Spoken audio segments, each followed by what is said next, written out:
Erev Tov Rabotai, we are continuing with our Mishna Yomi, Masechet Bava Metzia. We are up to Perek Tet Mishnah Yud.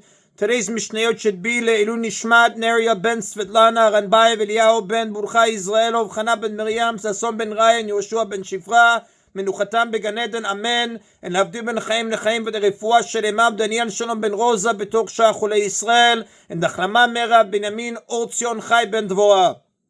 Every seventh year, the Shemitah, the sabbatical year, is observed, during which it is forbidden to work the land of Eretz Israel or plant crops there. This Mishnah discusses whether a person who rents a field must count Shemitah when he cannot work the field as part of the rental.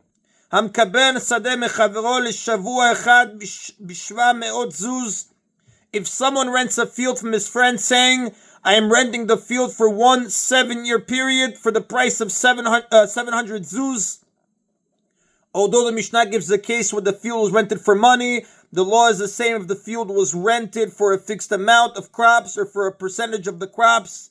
Hashvit mina minyan, the Shemitah is counted as part of the 7 years.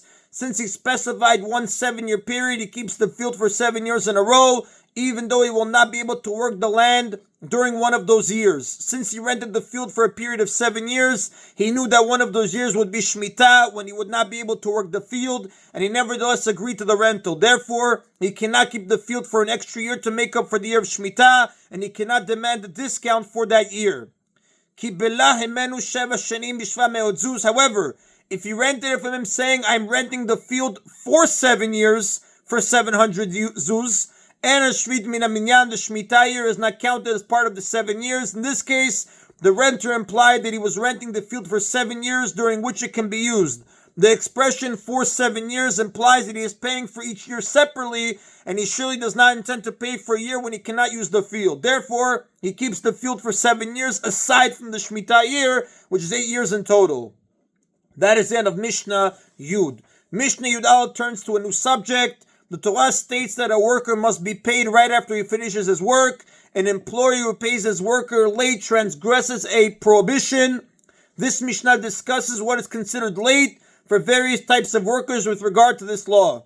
Sichil Yom Govek Kol Halayla, someone who is hired to work for an entire day and finishes at sunset, collects his wages during the entire night that follows, meaning that night is the proper time for him to be paid. If the employer does not pay him before dawn, the employer transgresses the Torah's command to pay a worker on time. Sichir Laila Govek Kol Hayom, someone who is hired to work for an entire night and finishes at dawn, collects his wages during the entire day that follows, meaning that day is the proper time for him to be paid. If the employer does not pay him before sunset, the employer transgresses the Torah's command. In 2 places, the Torah forbids paying a worker late. One verse states in Vayikra chapter 19 verse 13, you may not keep the wages of a worker with you overnight until morning. This refers to a day worker. He must be paid during the night following his work before morning. Another verse states in Dvarim chapter 24 verse 15, he shall give him his wages on that day. The sun shall not set upon him. This verse, which contains both a positive mitzvah to pay a worker on time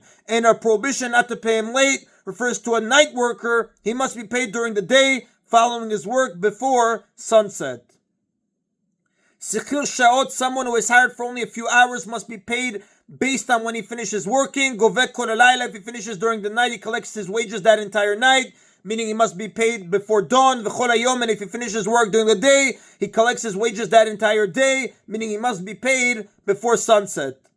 The Mishnah discusses when to pay workers who work for longer periods of time. Sechir Shabbat, Sechir Chodesh, Sechir Shana, Sechir Shavua. If in the case of someone hired to work for a week, someone hired for a month, someone hired for a year, or someone hired for a 7-year period, the law is as follows. Yatsa bayom govek kol hayom. If he finished his work during the day, he collects his wages anytime during that day, meaning he must be paid before sunset. Yatsa balayla govek kol halayla v'kol hayom. If he finishes his work at night, he collects his wages anytime during that entire night and the entire next day, meaning he must be paid before the sunset. Now the Gemara on page 111a in Metzia explains that this last law is the opinion of a different Tana than the previous laws in the Mishnah.